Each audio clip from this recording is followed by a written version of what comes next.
Purihin po ang Panginoon sa umagang ito. Magandang umaga po sa ating lahat. Medyo siksikan tayo yata ngayon. Hindi dahil tayo dumami, kundi tatabaan kayong lahat.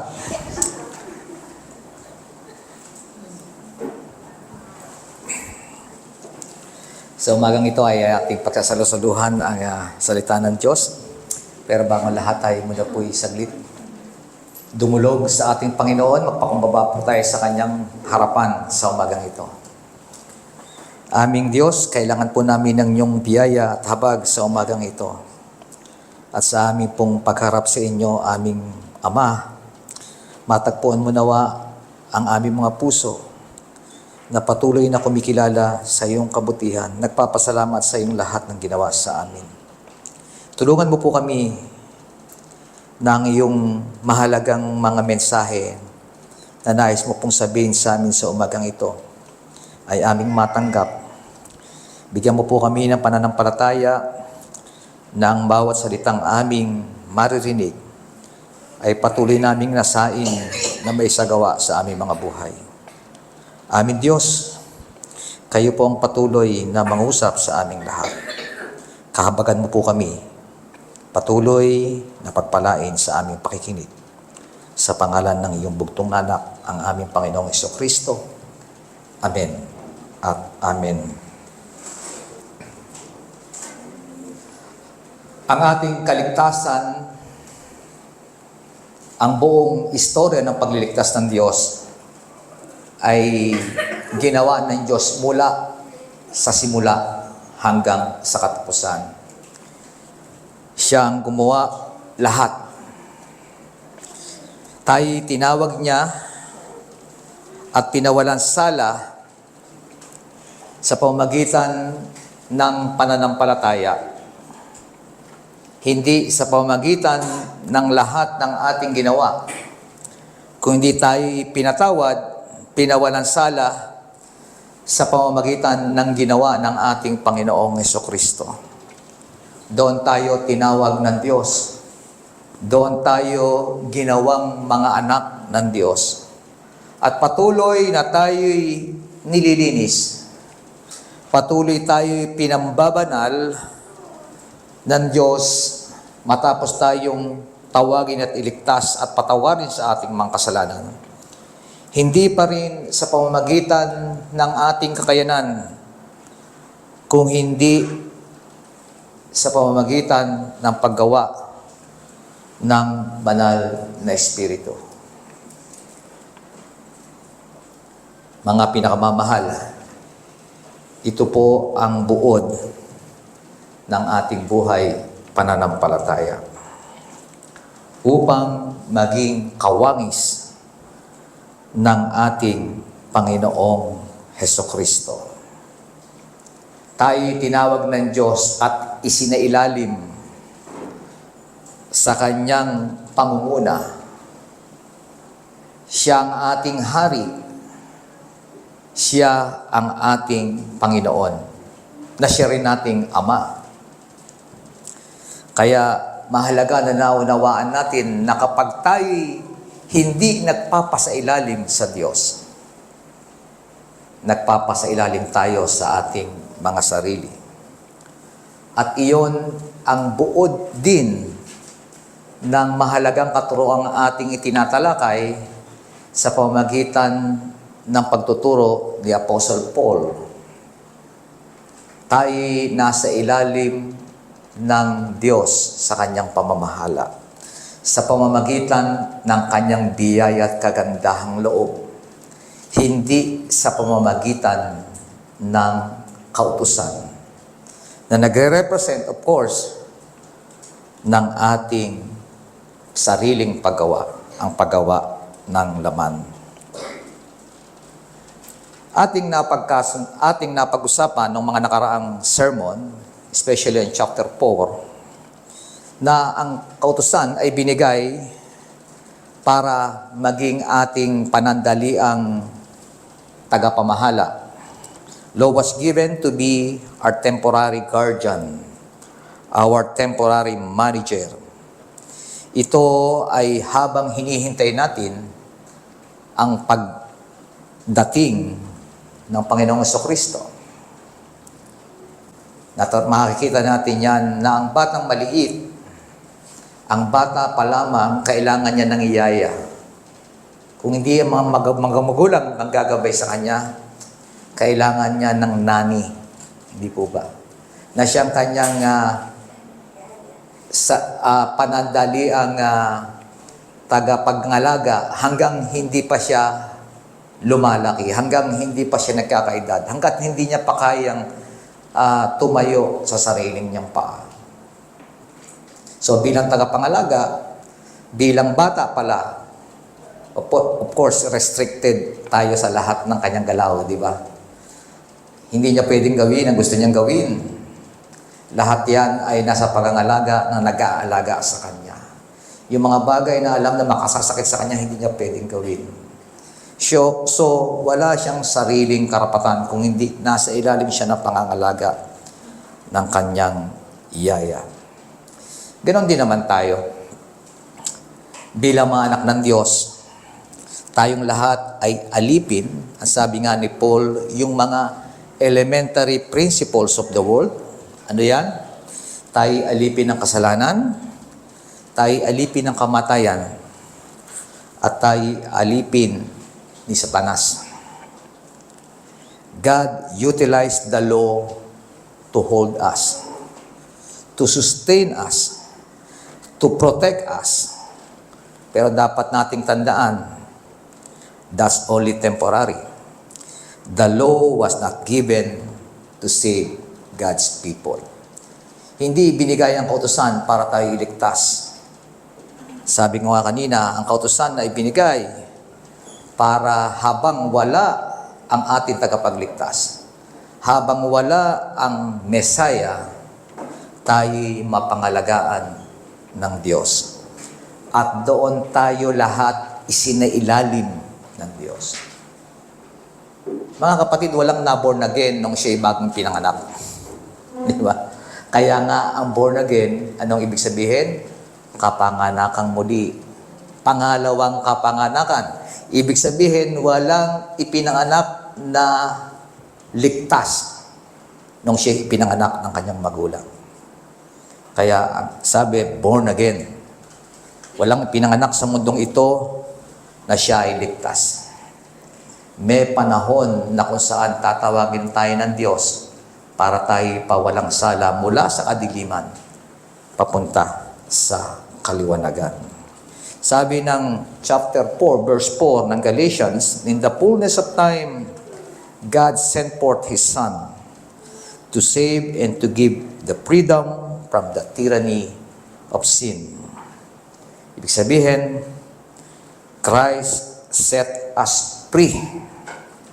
Bakit tayo pinalaya ng Panginoong Jesucristo? To worship and enjoy God forever. Amen po ba doon? Hindi natin masasamba ang Diyos. Hindi natin ma-enjoy ang Diyos kung hindi tayo palalayain ng ating Panginoong Jesucristo. Ang pagsamba dapat malaya. Ang pagsamba dapat malaya. Naririnig niyo ba ako?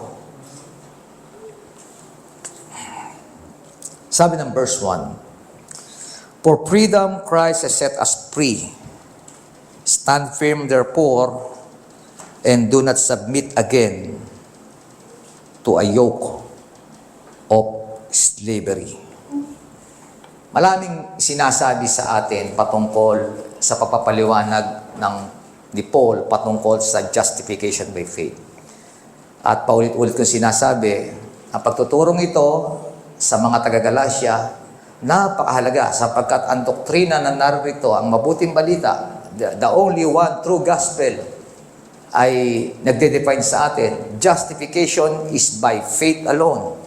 Justification is by what Christ has accomplished for us. Kung ano ang merito ng ginawa ni Kristo. At doon tayo pinawalang sala. Hindi base sa atin kung hindi palaging base kay Jesus Christ. Naintindihan natin ng napakaraming pagtuturo kung paano tayo naging mga anak mula sa pangako at hindi mula sa pagkaalipin.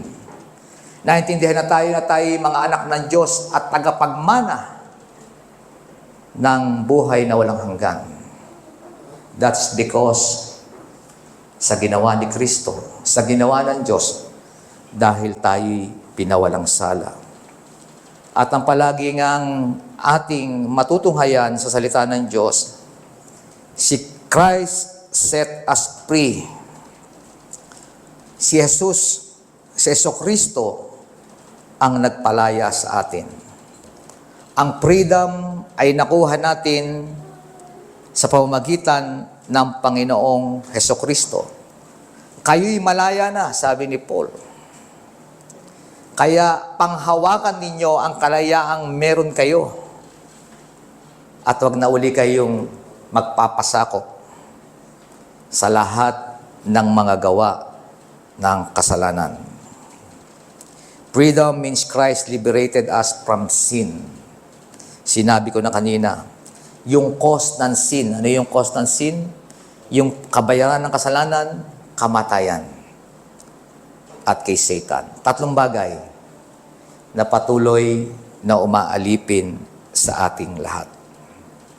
As a Christian, we must hold on to the freedom that Christ has set for us. Wala pong pwedeng kumuha ng kalayaan na yan, maging tayo sa ating mga sarili. Hindi natin pwedeng ibalik. Kasi hindi naman tayo gumawa. Si Kristo ang nagpalaya sa atin. Kaya naman, isang kahangalan na matapos kang palayain ay huwag mong tanggapin yung kalayaang pinagkaloob sa iyo. O ibalik mo yung kalayaang binigay sa iyo. Ang Diyos ang nagbigay, siya lamang may kakayahang kumuha. Ang kinaganda nga lang sa atin Diyos, once na kanyang ibinigay, hindi niya nababawiin yon. At mga kapatid, nililinaw, hindi lamang sa mga taga-Galacia, at nililinaw sa ating lahat ngayon, tayong lahat ay malaya na. Yung tanika lang nakalagay sa ating mga paa, sa ating mga kamay, tanikala ng kasalanan, tanikala ng kamatayan at ni Satanas, malaya na tayong lahat. Malaya na tayo sa sumpa. Bakit matapos natin tanggapin ang kalayaang pinagkaloob ng Panginoong Jesucristo? Ang sabi ni Paul sa mga taga-Galacia, bakit gusto niyo na namang ibalik ang sarili niyo doon? Sabi ng verses 2 to 6, Look, I, Paul, say to you that if you accept circumcision, Christ will be of no advantage to you. I testify again to every man who accepts circumcision that he is obligated to keep the whole law. You are severed from Christ. You would be justified by the law. You have fallen away from grace. For through the Spirit, by faith, we ourselves eagerly wait for the hope of righteousness. For in Christ Jesus, neither circumcision nor uncircumcision counts for anything, but only faith working through love. Falling away from the truth of the gospel is what it meant that you are severed from Christ. Palagi nating pinauunawa, mga kapatid, paulit-ulit sa lahat ng ating diskusyon, sa lahat ng ating pag-aaral, pakikinig na salita ng Diyos. Ang buong Biblia ay nagtutuon sa atin walang iba kung hindi kay Kristo na ating tagapagligtas. Walang iba na sinasabi ang Diyos at iniuutos sa atin na keep our eyes to Jesus palagi. The author and the perfecter of our faith. Mula Old Testament hanggang New Testament, palagi tayong dinadala sa Panginoong Hesukristo. Kaya nga, kapag wala si Kristo, wala kang kaligtasan. Sapagkat tanging si Kristo ang daan ng kaligtasan. Tanging si Kristo ang daan ng katotohanan at daan ng buhay. Walang iba para tayo maligtas. Kaya nga, kung hindi kay Kristo, kung tayo'y pinawalang sala sa pamamagitan ng kautusan, ang ibig sabihin, tayo'y nahulog mula sa biyaya ng Diyos. Yun yung sinasabi niyang fallen from grace. We trust the law instead of Christ. Nagtitiwala tayo sa sinasabi ng kautusan imbis na sa Panginoong Hesukristo. Kaya nga sabi, doon sa lahat ng gusto pa rin magpatuli. Alam nyo ba na dahil gusto nyo magpatuli, kung sa tingin ninyo ang pagpapatuli ay requirements para kayo maligtas sapagkat ni-require yan sa inyong Diyos, hindi nyo ba alam, obligado kayo na sundin lahat muli ang buong sinasabi ng kautusan. Ibig sabihin, uulitin nyo uli ang ginawa ng Panginoong Hesukristo. Kaya nyo ba yung ginawa ng Panginoon? At gusto nyo na namang ulitin? Sinasabi nga, ginawa na yan ng Panginoon para sa inyo. Kaya ka pinalaya, gawa ng ginawa na yan ng Panginoon at tinapos na para sa iyo, hindi mo na kailangang ulitin pa uli.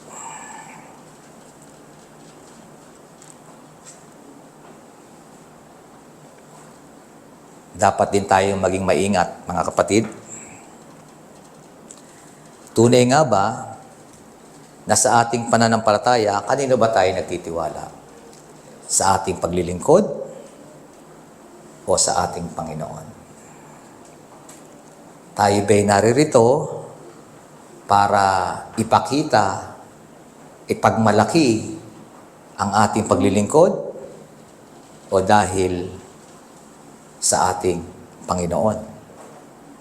Makikita natin yan sa ating mga ginagawa. Makikita natin yan sa mga ninanasa ng ating puso.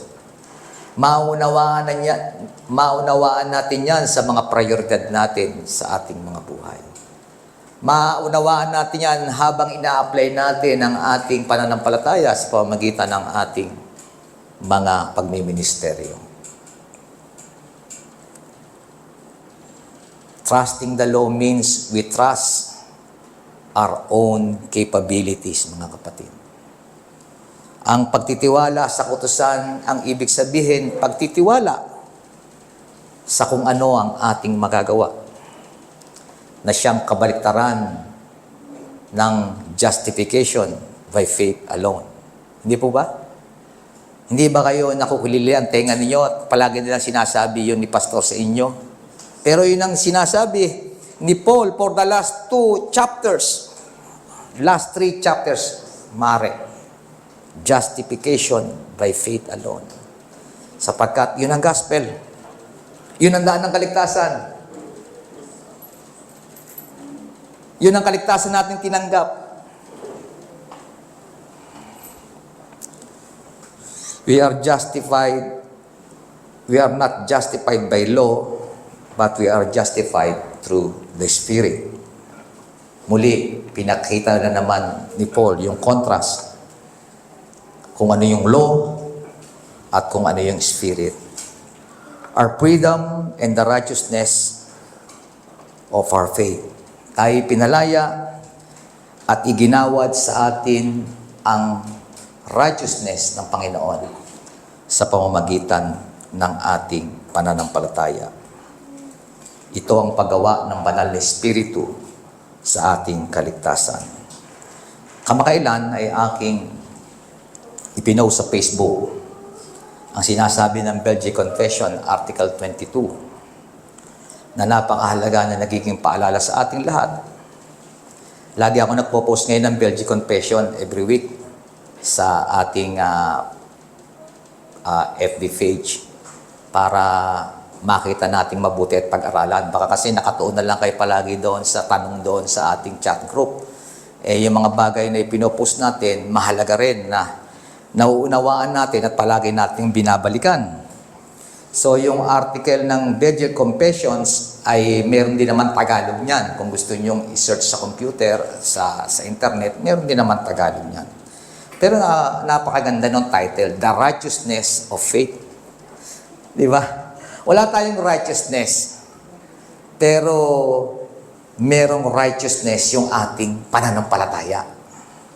Sabi ng Article 22 ng Belgian Confession, makinig tayong mabuti. We believe that for us to acquire the true knowledge of this great mystery, the Holy Spirit kindles in our hearts a true faith that embraces Jesus Christ with all His merits and makes Him its own and no longer look for anything apart from Him.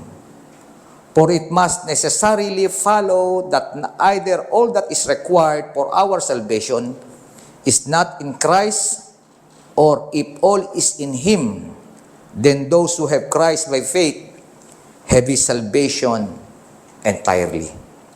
Therefore, to say that Christ is not enough, but that something else is needed as well, is a most enormous blasphemy against God. For it then would follow that Jesus Christ is only half a Savior, and therefore we justly say with Paul that we are justified by faith alone, or by faith apart from works. However, we do not mean, properly speaking, that it is faith itself that justifies. It is not the faith that justifies us, for faith is only the instrument by which we embrace Christ, our righteousness. But Jesus Christ is our righteousness in making available to us all His merit and all the holy works He has done for us and in our place. And faith is the instrument that keeps us in communion with Him and with all His benefits. When those benefits are made ours, they are more than enough to absolve us of our sins. Napakalinaw. Ang di lang naintindihan natin, sabi niya naman, English kasi, pastor. Parang walang banal na espiritu nagtatranslate yan sa inyo. Hindi po ba?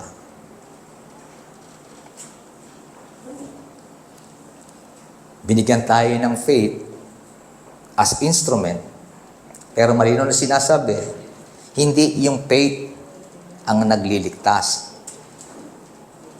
Naintindihan po ba natin? Kapag ginawa nating faith ang nagliligtas, ibig sabihin, tayo na naman. Tama po ba? Ibig sabihin ng faith, galing sa ating mabuting gawa. Ginagawa nating mabuting gawa ang ating pananampalataya. Pero malinaw na sinabi ng Belgian Confession at sinasabi mismo ng Biblia na ang faith, ang pananampalataya, ay instrumento na kaya ipinagkaloob sa atin ng Diyos ay para mapasa atin ang lahat ng benepisyo na nakuha ng ginawa ng ating Panginoong Jesucristo. Yun ang trabaho ng pananampalataya. We became righteous because of what Christ did. At paano mapapasa atin yan? Sa pamagitan ng pananampalataya. Malinaw na sinabi, sabi dyan sa ating talata, for in Christ Jesus neither circumcision nor uncircumcision counts for anything but only faith working through love. Pinagmamalaki ng mga taga-Galasya, ng mga Judaizers na kailangan kang tuliin.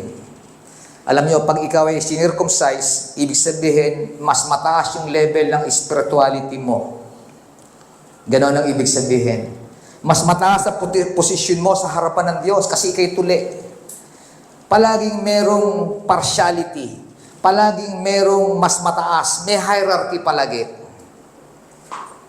Dahil ako'y Hudyo, kung hindi ka man Hudyo, dahil ako'y tuli, kaya kailangan patuli. para ikaw ay maging mas lalong kalugod-lugod sa Diyos. Pero palaging sinasabi sa atin, tinanggal na lahat ni Kristo yan. Ikaw may alipin, ikaw may Himalaya, kay Kristo lahat pantay-pantay. Ikaw may hari, ikaw may Panginoon, ikaw may alipin, kay Kristo pantay-pantay, lalaki at babae, magulang at anak. Lahat tayo pantay-pantay sa Panginoong Jesucristo. Kaya nga, pananampalataya ang basihan. Kung ang ginawa ang basihan, palaging may mas magaling sa isa. Amen po ba? Bakit faith? Kasi ang faith sa ginawa ni Kristo. Kasi kung ang basihan ay sa atin, palaging may mas lamang. Nakakaawa naman yung walang kakayahan. Palaging advantage yung may kakayahan. Hindi po ba? Pero sinasabi ng salita ng Diyos, ang biyaya ng Diyos ay pinagkaloob sa pamamagitan niya at hindi sa pamamagitan natin. Kaya lahat, pantay-pantay. Hindi ba advantage sa atin yan, mga kapatid? Di ba advantage? Palagi namang sasabihin natin, kahit igalan natin ang mata, kahit sabihin natin tayo magaling, parating may mas magaling kaysa sa iyo. Sabihin natin, palag ginagawa ko ng buong puso ang paglilingkod ko sa Diyos, tapat at tapat ako maglingkod. Mga kapatid, palaging may mas tapat sa iyo. Palaging may nakalalabang sa iyo. Pero salamat na lang sa Diyos dahil hindi niya tinitingnan yon. Sapagkat kung tinitingnan niya yon, walang pinakakawawa kung hindi tayo. Hindi po ba? Naintindihan po ba natin? Sabi ng verses 7 to 10, you were running well. Tumatakbo naman ng ayos. Who hindered you from obeying the truth? This persuasion is not from Him who calls you, hindi sa Panginoong Kristo. A little leaven leavens the whole lump. I have confidence in the Lord that you will take no other view, and the one who is troubling you will bear the penalty, whoever he is. Bakit ba minsan ang mananampalataya humahanap pa ng mga bagay na sa tingin niya ay mas mag-i-improve yung kanyang kakapasidad at kakayahan na maging matuwid sa harapan ng Diyos? Hindi po ba? Nung tayo lumalaki nung tayo dinala sa ating pananampalataya sa iglesyang ating pinaglilingkuran before, palaging ang paglago ay nakabase sa ating kapasidad kung paano tayo naglilingkod. Uy, dati iyan nandoon lang, papalakpak lang. Ngayon nagsishare na, di ba? Pagkatapos natuto ka mag-share, gusto mo naman mag-aral o maging, halimbawa, isang officer ng church. O pagkatapos niyan, gusto mo naman ay mag-mission. Ipadala ko ng church maging mission. Ibig sabihin, palaging gusto natin na mapataas yung ating antas ng paglilingkod.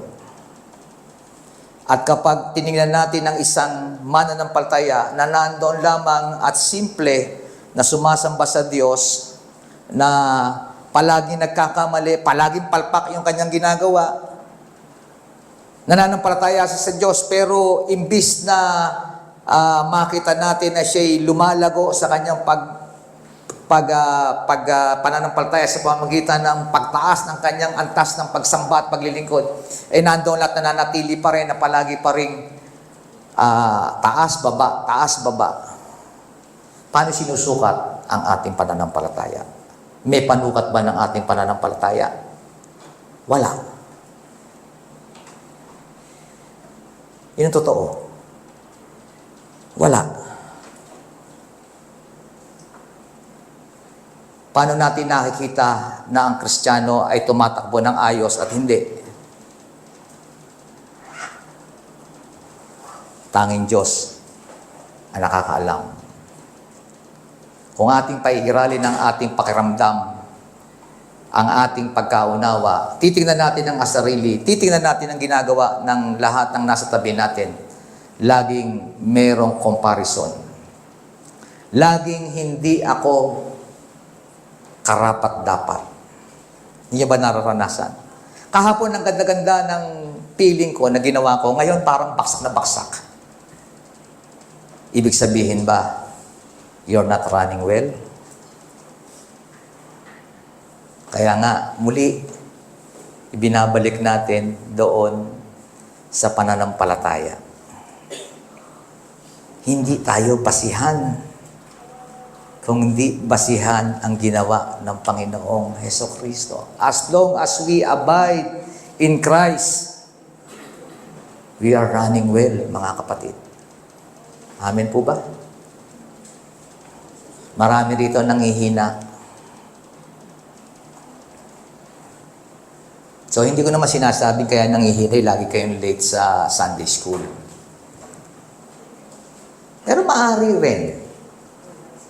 Pero may mga panahon naman na pagkaaga-aga nyo, na halos ayaw nyo na umuwi sa church, di ba? Gusto nyo, nandito kayo palagi. Yung ba ay kahulugan ay we're not running well? Mga kapatid, huwag lang nating hayaan na tayo'y mahulog. Yung pong nararamdaman natin, normal. Pagod sa trabaho, napakaraming iniintindi, napakaraming problema sa buhay. Normal. Pero wag niyong hayaan yan para kayo wag manumbalik sa Diyos. Habang nangyayari nga sa atin yan, lalo nating i-embrace ang Panginoong Jesucristo. I-embrace natin ang pananampalataya sa ating Panginoon. Wag nating bayaang mahulog. Nakita natin yung tinatawag ng Hebrews na drifting away. Yung sa una, ang kala natin okay lang. Pero unti-unti, ang kala natin nakaangkla tayo, yung pala unti-unti na tayong lumalayo. Huwag nating hayaan mangyari sa atin. Kapag dumarating pa rin sa punto, nandun pa rin ang pagnanasa ko na makabalik sa Panginoon, palaging sa Kanya humingi ng tawad sa Panginoon. Pag patuloy na panindigan sa aking puso na kung wala siya, wala ako. Yung pagnanasang makasunod sa Kanya, kapag buhay na buhay yan sa ating puso. Regardless ng lahat ng ating paghakbang, mabagal man o mabilis, we are running well with God. Kaya nga sabi ni Paul, you are all deceived. Binabase niyo yung mga paglilingkod niyo sa inyong magagawa, sa inyong mga emosyon. Kaya magkaroon lang kayo ng konting problema, baksak na lahat. Iiwanan niyo na ang turo ng Biblia at manalangan kayo sa inyong sariling kakayahan. Pero nakita niyo ang ginawa ni Paul? Nasa saksihan niya itong Galatian. Itong mga taga-Galatia, halos yapusin na yung nagtuturo sa kanila ng mali, yung mga false teacher. Pero sabi ni Paul, yung kanyang trust, yung kanyang confidence, ay nasa Panginoon pa din. Amen po ba? Ang tunay na anak ng Diyos ay hindi mahuhulog sa biyaya ng Diyos. Hindi siya mawawala sa pananampalataya. Kaya nga, di ba, sabi niya doon sa mga huling talata, sabi niya, kayo ay nasa Panginoon, pero ang magtatama sa lahat ng yan, kung sino man yan na gumagawa ng masama sa inyo, nagkukos ng trouble sa inyo, siya yung lahat na mananagot sa kanyang mga ginagawa. Sabi ng verse 11 to 15, At dito tayo magtatapos. For you were called to freedom, brothers. Only do not use your freedom as an opportunity for the flesh, but through love serve one another. For the whole law is fulfilled in one word: you shall love your neighbor as yourself. But if you bite and devour one another, watch out that you are not consumed by one another. Ito ang napakagandang mga talata. You were called to freedom, brothers. Only do not use your freedom as an opportunity for the flesh. Baka ang kala natin, porkit tayo pinalaya, bahala na tayo gawin kung anong gusto natin gawin. Of course, malaya ka na.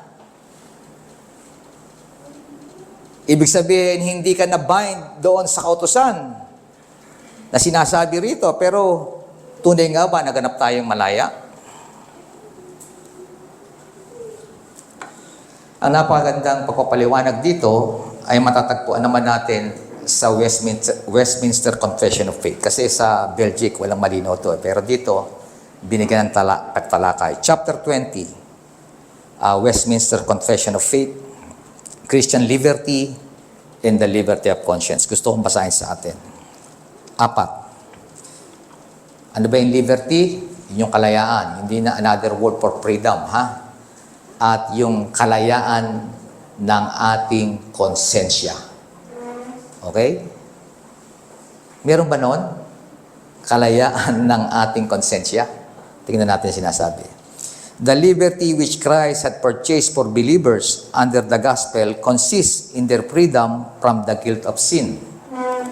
The condemning wrath of God, the curse of the moral law, and in their being delivered from this present evil world, bondage to Satan, and dominion of sin from the evil of afflictions, the sting of death, the victory of the grave, and everlasting damnation, as also in their free access to God, and their yielding obedience unto Him, not out of slavish fear, but a childlike love and willing mind, all which were common also to believers under the law, but under the New Testament the liberty of Christian is further enlarged in their freedom from the yoke of the ceremonial law, to which the Jewish church was subjected, and in greater boldness of access to the throne of grace, and in fuller communication of the free Spirit of God than believers under the law did ordinarily partake of. Number 2, God alone is Lord of the conscience, and hath left it free from the doctrines and commandments of men which are in anything contrary to His word, or beside it in matters of faith or worship, so that to believe such doctrines or to obey such commands out of conscience is to betray true liberty of conscience, and the requiring of an implicit faith and an absolute and blind obedience is to destroy liberty of conscience and reason also. Mahalaga na naiintindihan natin kung anong utos. Ano bang ibig sabihin ng utos? Hindi mo naman naiintindihan ng utos, sinusunod mo, hindi liberty of conscience yon. Hindi po ba? Napakahalaga. Number 3, they who, upon pretense of Christian liberty, do practice any sin or cherish any lust, do thereby destroy the end of Christian liberty, which is that being delivered out of the hands of our enemies, we might serve the Lord without fear, in holiness and righteousness before Him all the days of our life. And number 4, and because the power which God hath ordained and the liberty which Christ hath purchased are not intended by God to destroy, but mutually to uphold and preserve one another, they who, upon pretense of Christian liberty, shall oppose any lawful power or the lawful exercise of it, whether it be civil or ecclesiastical, resist the ordinance of God, and for their publishing of such opinions, or maintaining of such practices as are contrary to the light of the nature or to known principles of Christianity, whether concerning faith, worship, or conversation, or to the power of godliness, or such erroneous opinions or practices as either in their own nature or in the manner of publishing or maintaining them are destructive to the external peace and order which Christ had established in the church, they were lawfully be called to account and proceeded against by the censures of the church and by the power of the civil magistrate. Mga kapatid, tayong lahat ay napapailalim sa lahat ng batas. Bilang mga mananampalataya, tayo nasa ilalim ng batas din ng gobyerno, ng ating bansa na kinalalagyan, di ba? Bilang mga mananampalataya, sa loob ng ating church, meron din tayong mga batas na sinusunod. Pero yung batas na hindi umaalipin, di ba yung tinatawag nating legalist? Yung lahat ng mga bagay na sinasabi natin na magtatayo halimbawa ang mga elder ng batas dito sa loob ng church, kailangan ganito, ang lahat ng a-absent ng 2 buwan, tanggal na sa church na ito. Ang lahat ng maingay, patatayuin doon sa tabi.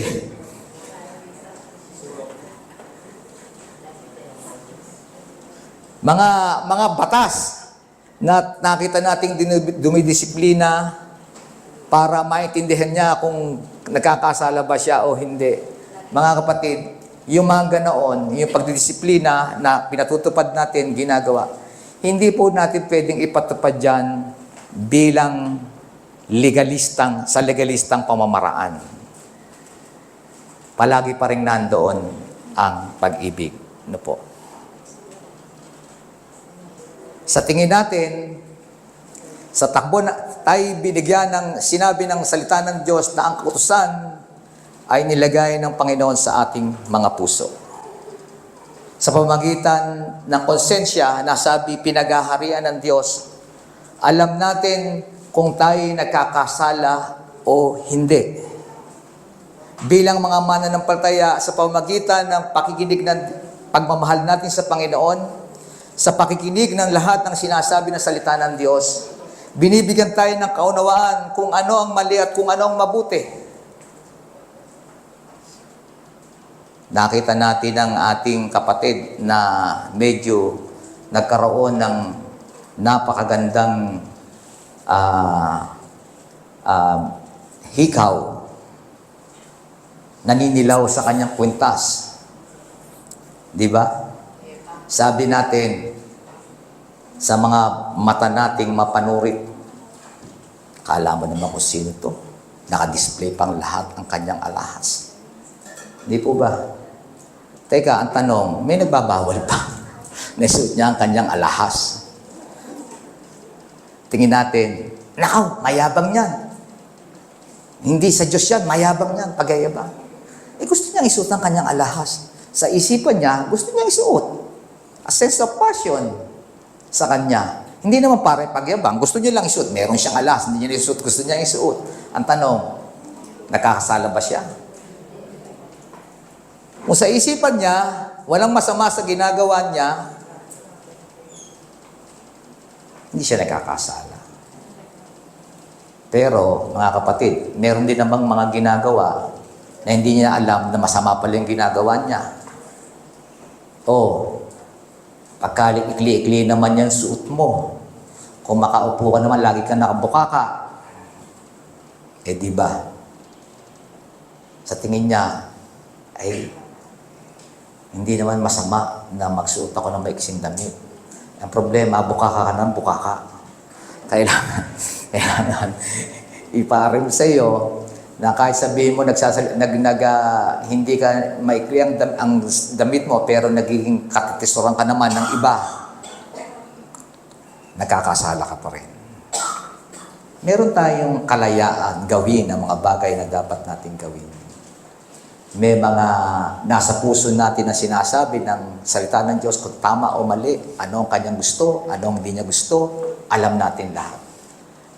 Malaya tayong timbangin yan, hindi po ba? Kaya nga sabi ni Paul, kapag tingin mo hindi maganda, itry mong isang bagay. Kung alam mo hindi maganda, huwag mong gawin.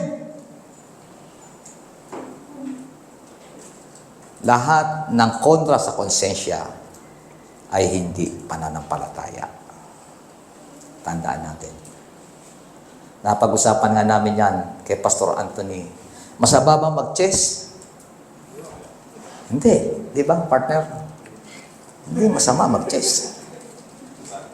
Pero hindi mo na makisan si Jane, matabihan, kachi-chess. Masama na chess. Di ba? So, nakakita natin yung liberty ng conscience, yung liberty ng ating pagsunod. Hindi masama mga bagay. Pero alam natin kung kailan yan nagiging masama. At nasa atin ang pagpapasya, sapagkat tayo nasa kaliwanagan na.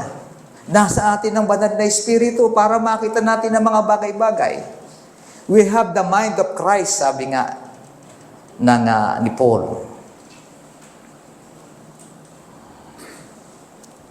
Kaya nga, we have our freedom and we have our liberty of conscience. Christ is the summary of the law.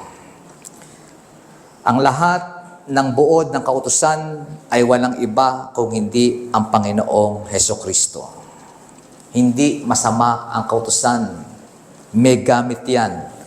Pero ang lahat ng sinasabi niyan para sa atin ay ginawa na lahat ng Panginoong Hesukristo. So sabi ni Paul, wag mo nang ituon ang mata mo dyan. Kay Christ na. Wag na sa kautusan, kundi kay Kristo na. Christ saved us so that we can follow God freely. Magandang tingnan natin mabuti. Christ saved us so that we can follow God freely, not by the flesh, but through the power of the Spirit. Christ fulfilled the law for us that we can love like Him, free from the yoke of the slavery of the law. We fulfilled it by loving one another. Yun ang sabi ni Paul. Kaya sa turo mismo ng Panginoong Kristo, sabi ng John 14:15-17, if you love me, you will keep my commandments. And I will ask the Father, and He will give you another helper to be with you forever, even the Spirit of truth, whom the world cannot receive, because it neither sees Him nor knows Him. Ang sabi ng John 13:34-35, a new commandment I give to you. Ito ang utos ng Diyos, that you love one another.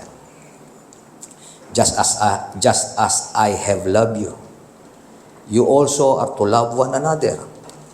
By this all people will know that you are my disciples, if you have love for one another.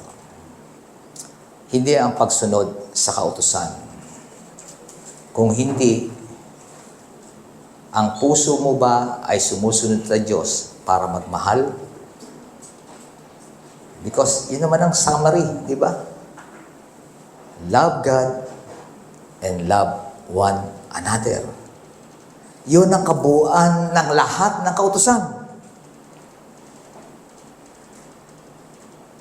Malaya tayo para tayo makaibig ng katulad ng pag-ibig ng ating Panginoong Hesukristo. Yun yung ating model. Hindi paglago sa ministeryo at pagpapagaling, kung hindi paglago sa pag-ibig ni Kristo. At una nating mapapractice yan, mga kapatid, dito sa loob ng church. Kung anong meron tayo rito sa loob ng church, ganoon din ang tahanan. Sa akin kasi baliktad, ang lahat nagsisimula sa church. Di ba? Ang guide ng ating family is narito sa church. Kasi sa loob naman ng tahanan nyo, hindi naman kayo buo eh. Sa totoo lang. Hindi naman kayo isang pananampalataya sa loob ng tahanan nyo. Saan nagmumula para mahalin nyo sila? Sa loob ng church. Dito pinipreach ang salita ng Diyos. Dito natin pinapractice to love one another. Kaya if we love one another, makakita natin yan. Kung paano natin inaalapa, kung paano natin tinitingnan ang ating mga kapatid sa pananampalataya. At kung merong utos, hindi pagpapatuli, hindi pagsunod sa lahat ng utosan, ang iniuutos sa ating lahat, let us love one another. Amen po ba? Let us love one another. Tayo po manalangin. Salamat po aming Ama sa mga salita mo na aming narinig. Tunay nga po, Panginoon, na binigyan mo kami ng kalayaan to love you more, to love our neighbors more. Mas pagmamahal na masigit pa sa dating pagmamahal na meron po kami. Pagmamahal na katulad po sa aming Panginoong Jesucristo. Pagmamahal na walang itinitira sa kanyang sarili. Pagmamahal ng buo sa taong kanyang minamahal na walang itinitira kahit ano para sa kanya. Pagmamahal ng puno ng sakripisyo. Pagmamahal ng nananangan sa katwiran, hindi sa kasinungalingan. We cannot love, Panginoon, kung aasahan namin ang sarili po naming kakayahan at lakas, sapagkat punong-puno ng kasinungalingan ang aming mga puso. But because pinalaya mo kami, nirenew mo ang aming ang aming mga kaisipan, nirenew mo ang aming mga puso, binuhay mo kaming muli, binago ang lahat ng aming mga isipan at laman ng aming mga puso para makaibig po kami ng tapat, katulad ng pag-ibig na ibinigay mo po para sa amin. Salamat po sa halimbawa ng pag-ibig na yan at sa katotohanan na ang pag-ibig ang naghari sa amin, lahat ng sinasabi ng utusan ay magagawa po namin, aming Diyos. Salamat po sa katotohanan ito. Kayo po magpala sa aming lahat. Sa pangalan po ng aming Panginoong Jesus. Amen.